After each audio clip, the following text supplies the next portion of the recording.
Setiap pertemuan pasti ada perpisahan. Meskipun tak sekarang, siapa kira-kira pengganti Guardiola di Man City?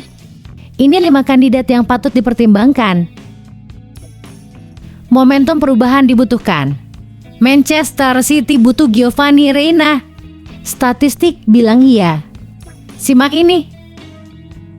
Statistik ungkap fakta mencengangkan, Manchester City rentan kalah tanpa Rodri. Manchester City terancam kehilangan Erling Haaland ke Real Madrid. Benarkah? Go! Blue Moon, you saw me standing alone. Yes, a goal! Buat kamu semua yang ngaku pendukung sejati Manchester City, wajib banget dong buat subscribe channel ini dulu. Terima kasih ya guys. Setiap pertemuan pasti ada perpisahan. Meskipun tak sekarang, siapa kira-kira pengganti Guardiola di Man City? Ini 5 kandidat yang patut dipertimbangkan. Pep Guardiola disebut-sebut sebaiknya mundur dari Manchester City sebelum kontraknya habis. Pernyataan mengejutkan ini datang dari analis kinerja Charles Blanchard.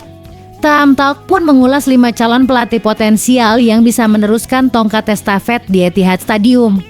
Guardiola telah mengukir sejarah gemilang sejak 2016, 6 gelar Liga Inggris, 4 diantaranya beruntun, 1 Liga Champions, dan sederet trofi domestik lainnya.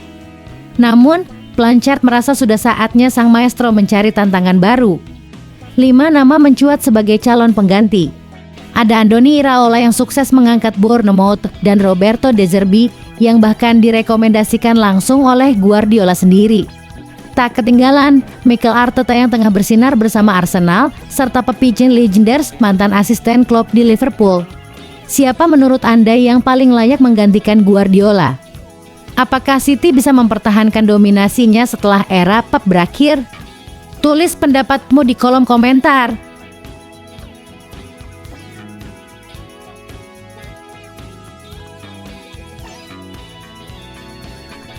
Momentum perubahan dibutuhkan. Manchester City butuh Giovanni Reina. Statistik bilang iya. Simak ini. Manchester City tengah menghadapi dilema menarik dalam perburuan talenta.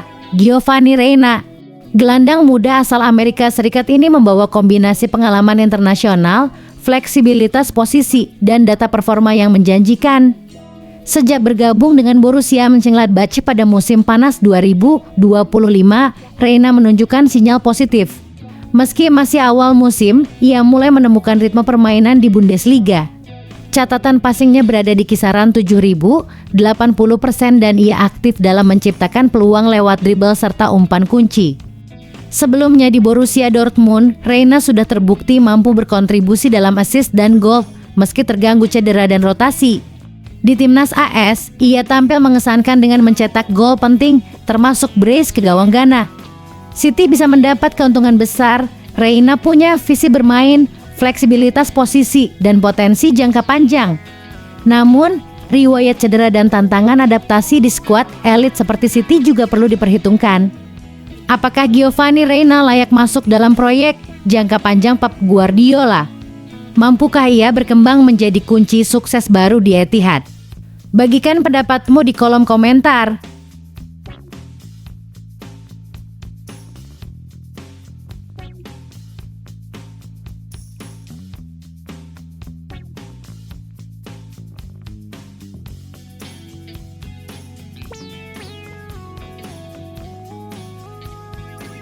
Statistik ungkap fakta mencengangkan, Manchester City rentan kalah tanpa Rodri. Absennya Rodri ternyata berdampak jauh lebih besar dari yang terlihat. Gelandang jangkar andalan Manchester City ini bukan hanya pemecah serangan lawan, tetapi juga tulang punggung permainan tim. Statistik mulai menunjukkan bahwa setiap kali Rodri tak bermain, performa City langsung menurun drastis. Sejak debut musim 2019/20, Rodri tampil dalam 272 laga dan membawa City menang 198 kali dalam kurung 72,8%. Tapi tanpa dirinya, kemenangan turun ke 58,8%, kekalahan melonjak jadi 27,8% dan clean sheet pun merosot. Bahkan rata-rata gol City menurun dari 2,43 menjadi 2,26 per laga. Dampak nyata juga terlihat di Premier League. Dengan Rodri, City meraih 2,35 poin per laga. Tanpanya, hanya 1,84 poin. Perbedaan itu cukup untuk menjelaskan mengapa City turun dari juara dengan 91 poin di 2023/24 menjadi nyaris gagal lolos Liga Champions di musim berikutnya. Cedera terbarunya kini membuat klub kembali cemas. Hampir 100 pertandingan tanpa Rodri memberikan gambaran jelas, ia bukan sekadar pemain, tapi poros permainan. Bagaimana menurutmu? Apakah City terlalu bergantung pada Rodri? Adakah solusi jangka panjang? Yuk tuliskan opinimu di kolom komentar.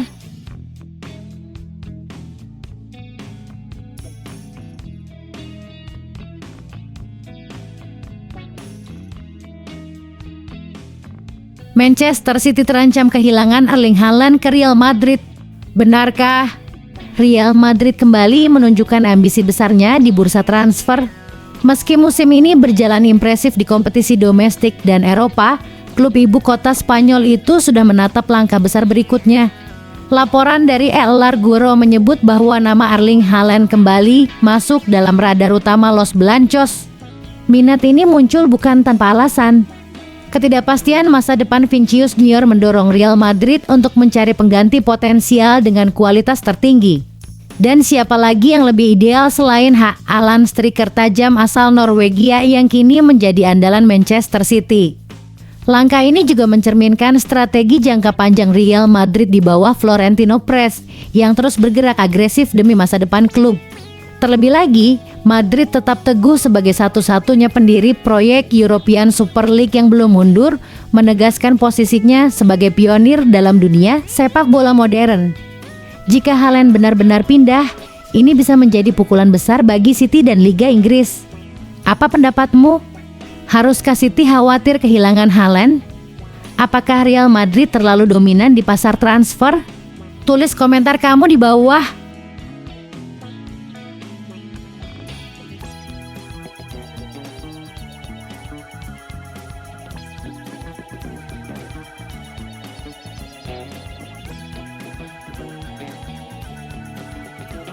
Pelatih Denmark sindir tajam Manchester United soal Rasmus Højlund. Pelatih timnas Denmark, Brian Riemer, melontarkan kritik pedas kepada Manchester United atas perlakuan mereka terhadap Rasmus Højlund. Setelah menjalani musim sulit di Old Trafford, Højlund kini bersinar bersama Napoli, mencetak 4 gol dari 6 laga awal di Serie A di bawah arahan Antonio Conte. Menurut Riemer, kebangkitan sang striker membuktikan bahwa masalah Højlund bukan terletak pada kualitas pribadinya, melainkan pada sistem permainan Man United yang tidak mendukungnya.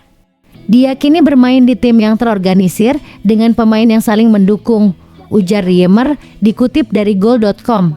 Striker seperti Rasmus perlu dilayani. Ini lebih penting daripada liga manapun. Komentar itu muncul jelang laga Denmark versus Belarus, di mana Højlund mencetak 2 gol 19-45 dalam kemenangan 6-0 negaranya. Sejak dipinjamkan ke Napoli di hari terakhir bursa transfer, pemain 22 tahun itu langsung beradaptasi. Performa gemilangnya menjadi kontras dengan catatan musim lalu di Man United, hanya 4 gol dari 32 penampilan. Menurutmu, apakah Højlund memang korban sistem di United? Apakah ia lebih cocok bermain di liga seperti Serie A? Yuk tuliskan opinimu di kolom komentar.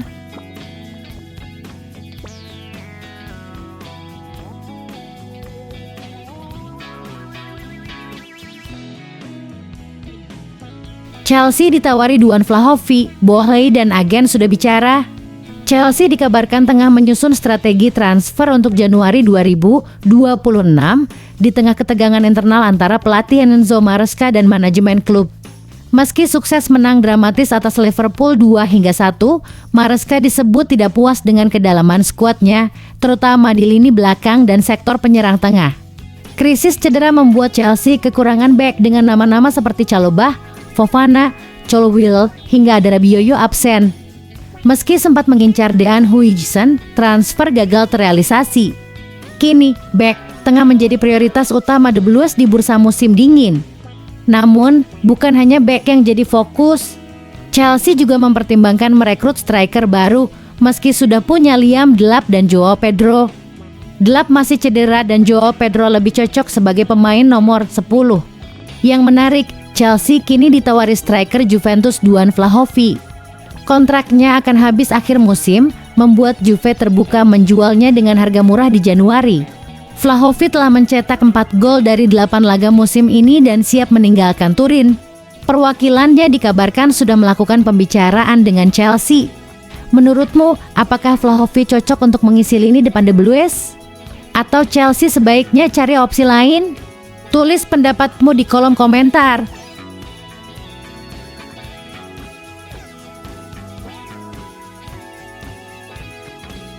Monster baru Arsenal geser Odegaard dan Eze sebagai kreator utama Arteta.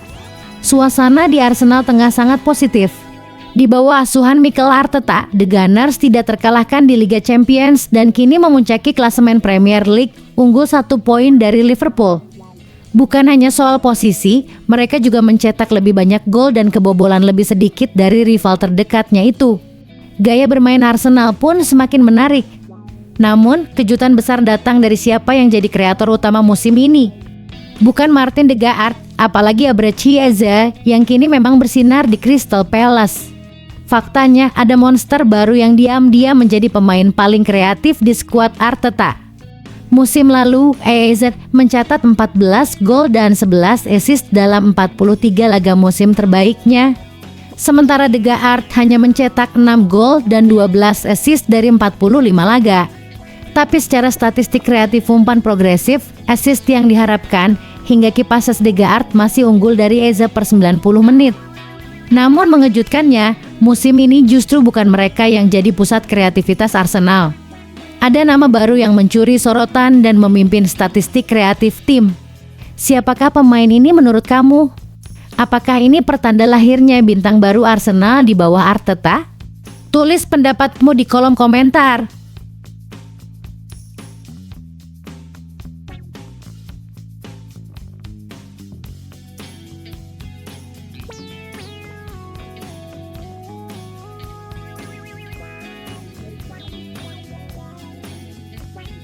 Bintang Liverpool bersinar di laga internasional, Gakpo cetak 2 gol.